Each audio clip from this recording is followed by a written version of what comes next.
Good morning, friends. Good morning, loyal audience of this ad hoc ranting uh, center in the world, video production. Okay, so today's video is a continuation of a series of real economics where it hurts. I don't usually talk all these. Uh, I mention them, right? I mention these malpractices that are taking place uh, behind the scene by those who are unseen behind the scene, uh, uh, causing apocalypse in this world, right? Financial apocalypse while nobody is watching. Uh, like by way of executive orders, appropriation bills, raising debt limits, stimulus bills, derivatives, short selling the markets, you name it. Uh, all that is going on. Hedge funds, banks, those big banks, schemes and scams of the big banks. Oh, I can tell you about that. Uh, so today, yesterday, 2 points today I'm going to make. One about a company called Uber, internet taxi, I call them, those internet taxis. And about a article I read yesterday in USA Today. I didn't buy the paper. I was just buying something and I saw the headline. And about some loans that were given out to help businesses survive the pandemic, right? Pandemic, which started on 9/11. Oh no, I mean like what is it? 2019, something like October, November 2019, when the world was sent packing, right? Um, so in Uber, I always looked at those Uber riders or Uber uh, uh, drivers, and I felt bad for those people. They get paid very little, and in fact, they don't get paid at all, almost none at all. Why? Because first, they're using their gas. Two, they're using their vehicle, which is depreciating. Three, they're using their time. So how much do you pay an hour? Say in Illinois, I think it's like $12 an hour or $11 an hour minimum wage. Now, if you take that, factor that in, factor the gas, factor the depreciation, these guys are not getting paid, right? Why? Because at the end of the day, the other day I read a report on a very prominent news site that says this, and I quote, this guy goes, takes somebody from a shopping center or shopping store, grocery store. The customer wanted to stop by Taco Bell, and he did, take him to Taco Bell. And then he took him home, and he got paid $6. So that's uh, that's a problem. Why? Because now the driver, if you consider his time as a driving time as an employee, right? Depreciation and gas, which is like what, $6 a gallon, okay, $5 a gallon. Sorry about that, right? $5 a gallon. Like most cars do 20 miles a gallon, right? If not less, right? Some cars do much less than that, depending on your the size of your engine and the condition of your engine. So when I read that report, I can clearly see that this guy basically paid money to Uber. Now, Uber makes some money. I don't know how much money they make. I don't think uh, whatever money they make is really stealing money, right? Stealing money. But here is the deal. When these companies, I call them internet companies, when they do what's called startup, they are called startup.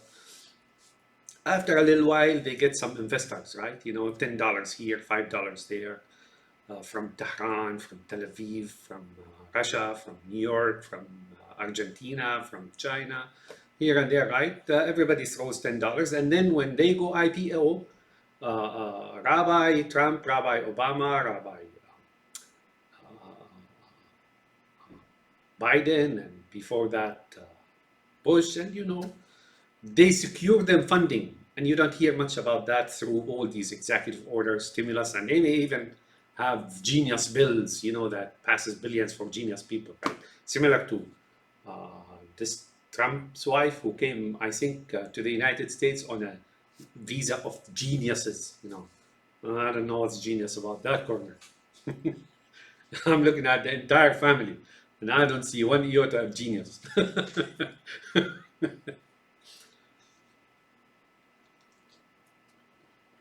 So that's it, folks.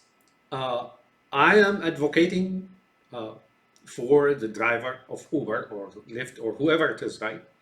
There should be a law to guarantee the minimum wage, payment of minimum wage, right? And expenses as well, depreciation as well as gas.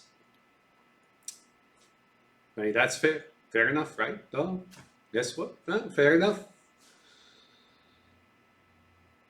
The scams and schemes, those IPOs, you get companies starting up like in some basement and something like that, and then you get like investors from here and there, and the investors are restricted, right? There's restriction on the kind of investors. When a startup company, you can't be Joe Schmo, a goyim like myself, for example, down the street. You can't come and say, here's $10, I want this to be 1 billion when you get the IPO from the government on account of Americans. That's restricted. That process of siphoning off, the parasiting process, uh, the paralysis or parasiting process is restricted on some people. Siphoning off, sucking blood, blood sucking weasel, and uh, picking crows. That's a restricted privileges. Really, it's a privilege. So basic and simple, you Uber drivers, you internet taxi drivers, you kind of see where I'm headed with that, right? My suggestion to you is just don't drive for those people, like unless you really get paid, at least after your expenses you incur or you get paid as minimum wage, then then perhaps it works. I don't know, and it should be W-2 as well. No, I'm laughing, but that's the fact, folks. All right, let's go back to Obama. Sing 'em up, motherfuckers! I'm telling you, you little shade, man. You go print like a whole ream of executive orders, raise debt limits, uh, get trillions for the stock market rabbis and hedge funds and so on. And if that government in South America, whatever it is, or in Africa or in Asia or in the Middle East, don't get paid, don't get like loan, like it or not, and then this loan with like compound interest, and they pay back for the brothers, rabbi brothers in New York, then we attack them. Those. So go ahead and everybody, scrambles and scrams in the White House, like the Geithner, like the Panetta, like the Biden, like whoever it is, they scramble and start like typing typewriters. Oh, I think they use computers now. I think they know how to use computers. And they type up all these executive orders, and he and Trump, Trump, the same thing. So I remember when Trump came into office, his first gift was I think 1.5 trillion. That's just the first day. And when he was in office, and there was like a conference call, and he was like, your 401k is doing fine now. Look at him laughing, right? You know the story. But then comes Obama, right? And one day I saw those Jewish people, right, downtown Naperville somewhere, and they're campaigning for Trump on the second term, I think. Yeah. And then she gave me like a little bit of like stale candy and Trump, blah, blah, blah. And I can clearly see that she's an Israeli with her cohorts and colleagues, right? I said, Trump said in one of his rallies that people trillion at stake. What does he mean by that? And her face turned red, right?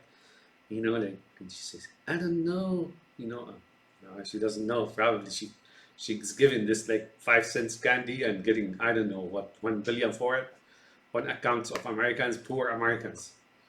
Now I go, but you know the story of Trump, right? And you know the story of Biden, and you know the story of Obama. But let's go back to Obama. In 2008, supposedly there was an global economic crash. Well, so the story goes, and I think it is true. It's very obvious that it is true. It's real. I mean, he comes into office and he makes a statement, and I remember the statement very well about economy and the financial system of the world, right, in 2008, or America for that matter. And he says, "People, I didn't know things were that bad." And then instead, he was groomed to be the savior, right? I remember there was like a program by some Shama, a TV, some kind of a TV personality, and he talked about the Dust Bowl, and then he presented at the end. He put a picture of Obama, right? That's upon his election, or even a little bit before that, or even after that, as like the savior, like Jesus Christ, right? And then he comes and makes that statement, right? People, I didn't know things were that bad. But then what does he do? Instead of focusing on remediation for the economy and financial system, and what does he do?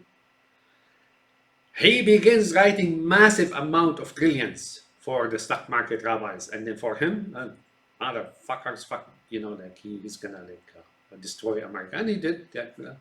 Not 100%, but he did a great deal of damage, similar to Trump, right? Now, that's his story.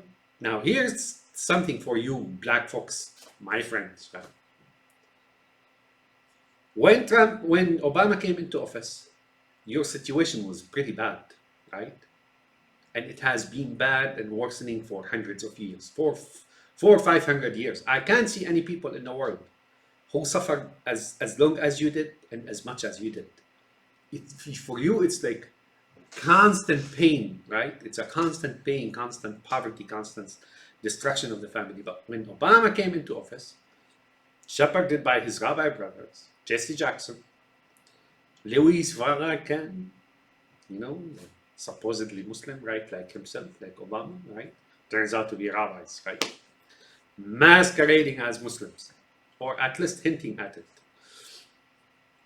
And the Sharptons and whoever it is, all those set of worms and bloodsuckers in Washington and in America and in Chicago and here and there, right?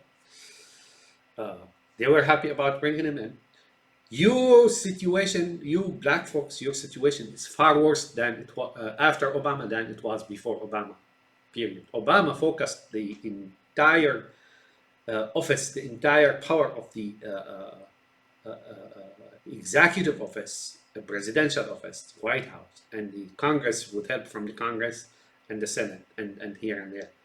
Focused all that on taking as much as thieving as much as possible. The thieving magpie, remember? Rossi's thieving magpie. I would want to recoin that and rephrase it and say, thieving Moses the crows. Right? And he gave it to the stock market and the investors and so on. You don't know, actually. I'm saying stock markets, yeah, stock markets gets a lot of that. Under normal circumstances, like businesses grow and wax and wane and falter, and other people come in. Now, those people are protected after they stole all the money, established an illegitimate business with illegitimate and stolen fund. Now they steal more to keep that happening, because they think they're going to live forever, right?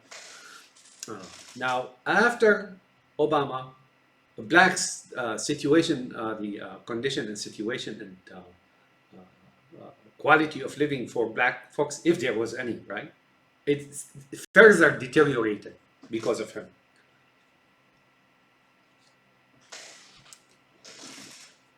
Trump is not any better. I remember Trump, I just told you that when he came into the White House, he did that, the first gift, right? And then later, when the pandemic started, that pandemic, not one iota different in circumstances than the September 11th, right?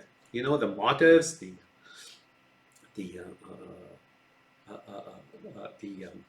elements of the story and the plot and then he began this systematic theft of of money from America, right? Or by way of executive orders, to the degree that when supposedly the pandemic hit, and we all believed it, right? We didn't know it was there's any, we didn't think there was some, issues there, right? That when the pandemic started, he contacted Tudor and Schwarzman, right? Two big supposedly billionaires, right? And then one of them, after Trump did what he did, went out and like started crowing, bobbing his head and crowing about stolen money, like Moses a crow, and said that he loves massive, massive. I don't know how much he paid, but that guy basically struck America in the heart, right? I mean, after it was reeling from Obama, under Obama, now this guy, his brother, these two are brother, takes over. To the degree that when one of the governors the governor in Washington State was interviewed, and I watched that interview myself, he stated that that he criticized Trump, that instead of focusing on the individual or on the Americans, on the economy, on the businesses, and so on, he paid attention to the stock market. Go ask him. He's still alive. I'm not making this up or putting words in his mouth. No, I never do that, right? Now, during the pandemic, and what triggered all this rant now is, like, I read an article in USA Today yesterday, which is 21st of July 2022. Go read it. Huh? It's online or something like that.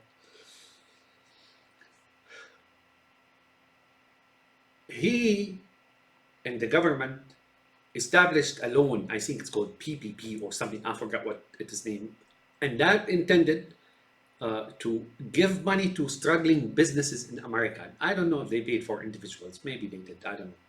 But here's what I noticed. All the money that was given out was given to Israelis. That is Trumpites, that is Obamites, that is whoever it is, Bushites, and whatever it is. And it was so abused that I remember one of the recipients of this loan in Florida, who supposedly owns some business or something like that, but went ahead with the money, some of the money that he received of those pandemic loans, and bought a Lamborghini, right? Like, how much can you be? How bad is your situation as to take a loan worth of millions from the government to salvage or rescue or support your business, right? And then you buy a Lamborghini with the money, or at least part of the money. That story is well known. I'm not making this up, right?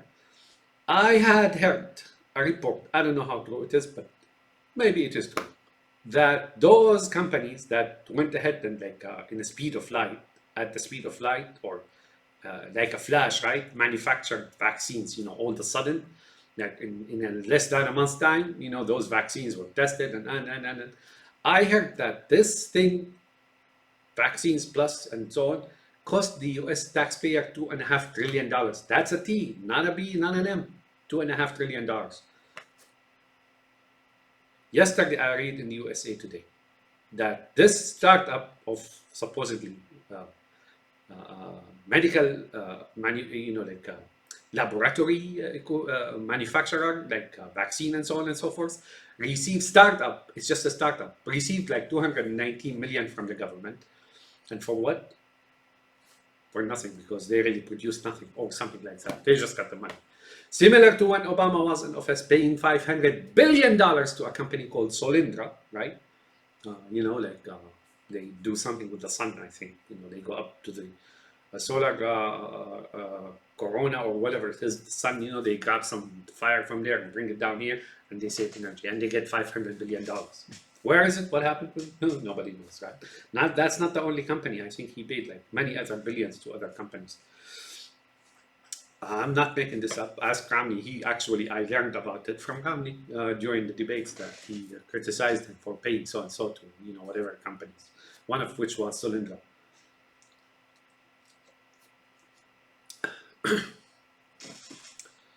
So that's that, folks. When you're an Uber driver, you're paying the company, actually. because the money, I remember that report about this guy getting $6, right? After the ride, he even had to go to a restaurant for the customer to get his money and so on. He got paid $6. Take your depreciation, take your gas out, deduct your depreciation from the bill, right? From your as your expenses, the gas, car depreciation, and time spent on the trip, right? You end up in the negative, right? So the $6 you got, I don't know. There should be rules and laws to protect those people and guarantee them that they actually make money. And that is minimum dollars, minimum wage that is paid by the state or mandated by the state and so on, right? So it's better for you to go work at a fast food restaurant or a gas station or something like that than to drive for those Uber rides or whatever it is.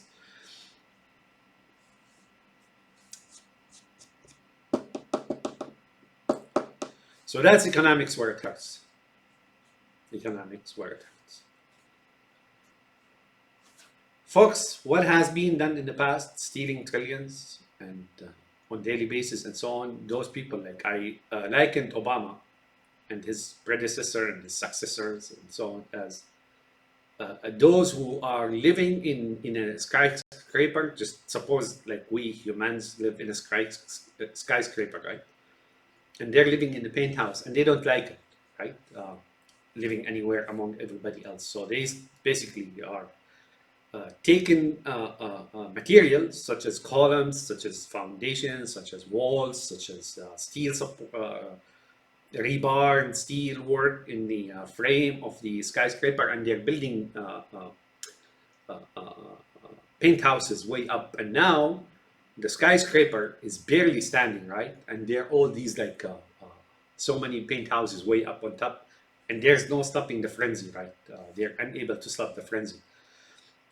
Right? And then now Obama and Trump and Biden, they came down to the basement and they yanked basically the last few columns. And now the whole thing is standing probably on one column or probably still standing in the air because according to Wile E. Coyote Jr.'s concept of or principle of not falling until you look down. Now Moses the Crow, who was building all these, so Obama came down and like he was like in a deep frenzy, stole those columns and raised them up, and now he's building more, more paint houses, right? Moses the Crow thinks if the whole edifice falls, and that's what he probably doesn't care, that's what he wants, he can still fly, right? But that's a new chapter in my novel, Animal Farm Resurrection or Resurrected. That's a new chapter because now Moses the Crow thought he was the only thing that flies out there, and suddenly above him there's something that flashed as fast as he couldn't even observe, and then he went into a total fear and total panic, and that's called Peregrine the Falcon, right? Like looking like a diamond shape and floating around in the speed of light, right? And then it's not that merciful. Anyways, but that's a different story. So that's a new chapter. It's going to be in my novel, Animal Farm Resurrected, and it's about Moses the Crow meeting with Peregrine Falcon, way up in the in the cloud somewhere. Moses the Crow can't go fly that high, but Peregrine Falcon, he can change altitude like like 300 miles an hour when he dives. Anyways, so back to where we are now. Poor Uber drivers, poor Lyft drivers, poor whatever taxi drivers. They don't make money. They pay that Dara Khosrow Shahi, the Iranian rabbi. They pay him out of their gas, out of their depreciation, out of their time. They pay him because he, like he wants to be a super billionaire or shit like that. That's that, folks. That's the point. And now another point I want to make is this Twitter deal. I think, what's his name? Elon Musk. Either he fleeced Twitter of some money by this scam of a deal takeover, or he got some money from Biden because like the genius money, right? There's something there, folks. This guy capitalized and piled up and capitalized and suckered a lot of blood from Twitter or from the government on account of Twitter and left them hanging in the air. That's what I'm telling you, folks. Under normal circumstances, this guy is not even selling cars, right? And if he sells cars for every 100,000 or let's say 50,000 gas car being sold by whatever manufacturers, he sells probably one of those Musk mobiles, right? If any. Anyways, so that's that, folks. And on to the next point. Okay, next point. There is a law. Now, bringing it up will not make me an anti-Semitic, I assure you. That if you can secure, or if you have a certificate that proves you are a Holocaust survivor, right, then you're exempt from paying taxes. I have come to discover that a lot of those people, in the millions, there are more millions of survivors than there are Israelis in Europe, right? Throughout its history as a continent, right? How does that work, man? There's more survivors than there was enough Israeli population in Europe. And then if you want to subtract the number supposedly who perished, how do you come up with such math? So they don't pay taxes. I come to discover a lot of companies, and whether stock market or elsewhere and here and there, they don't pay taxes, period. Like a lot of companies, because they're owned by so and so. You know, you're a Semitic race, you know, like I'm partially one, but I'm not from that side, I'm from the other side. They don't pay taxes, folks. Basic and simple. They're above the law, let's put it this way, you know, like the Al Capone and Vito Corleone and whatnot, right? They don't pay taxes, folks, and they're above the law. So this country now is basically slimmed down to skin and bones, and the blood-sucking frenzy is not gonna stop, not anytime soon. And so long there is anything left, any life left in that poor cow that can't stand on its own legs anymore, those leeches and bloodsuckers and parasites will continue the frenzy, and it's ever intensifying. That's that, folks. And it seems to me like the more it happens, the more they themselves fall in trouble that they cannot recover anymore. I had heard reports about Chinese people now, not, you know, banks are closing, and you know, that could be expected because the Chinese economy is the genetically modified economy that failed to reproduce. What I mean by that is very simple, folks. Simple economics. I'm not, you know, like as deep in economics as other things. If a country, an economy, is established by transfer of substance and value from elsewhere, that will not succeed. An economy can only survive and continues and develops and wax and wane and continues on its own if there's no need. If it grew on its own in the psyche and in the hard work and in the initiative of its own people, right? Like China, what is China? China became what it is by way of heroin war by the Sassoons and eventually total transfer of patents and goods and manufacturing jobs and middle class and from the United States and the West in general, especially Germany, right? And now it's like replete with all these imported values, imported patents, imported processes, and so on and so forth. That economy cannot continue, folks, because it is similar to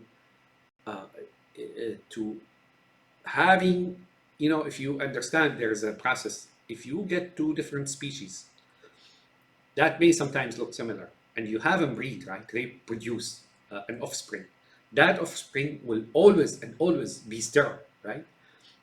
Such as if you take a horse and a donkey and marry them, right, you will get something similar in between called either mule or there's something else similar to it depending on who is the father, right, and who's the mother.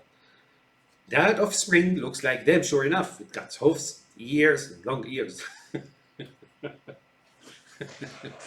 Similar to the guy in the mascot, donkey, right? But they fail to reproduce, folks. It is consistent across the board. Mules and other those like the other side, they don't reproduce. Sure enough, they look like a horse, they look like a donkey, and there's plenty of them, but they don't reproduce. And I think deers as well. Certain deers, if you take certain deer and marry it with another deer, same thing. The offspring will not reproduce. Same thing with the Chinese economy. The Chinese economy did not go on its own. It's not natural. All these kingdoms, all these polities, all these countries, all these empires in history, they grew up on their own, right? Then they developed from within. The initiative was local and personal and group and social and so on, not brought in from the outside. And guess what? They will endure, and even if they crash, they always have the ability to rise again. Why? Because it's still within them, right? Similar to developing immunity to certain diseases. It's inherited across generations. Have a nice day, my friends, and yeah, the abuse continues, and that's economics where it hurts. Now you can go read encyclopedias about derivatives and beautiful graphs, complex formulas, and schemes and scams. That's it, folks. That's what's happening. That's all there is. There is that very complex and sophisticated and extremely advanced process in the economic structure of a society that goes up on its own, and it's either near perfect or doesn't exist at all, depending on how just and how fair the society is and how controlling of its so long there's no thievery, right? There's not abuse of the economy. That process goes on its own. You cannot control it. You have nothing to do with it. It's like a side effect. It's a catalyst, right? The catalysts produce it, right? Right? It rises on its own. Like you put some water in a pot, and the seed and so on. It grows on its own. You're not responsible for the plant growing in itself. You're responsible for presenting the circumstances and the environment, right, and the elements that allows that plant to grow.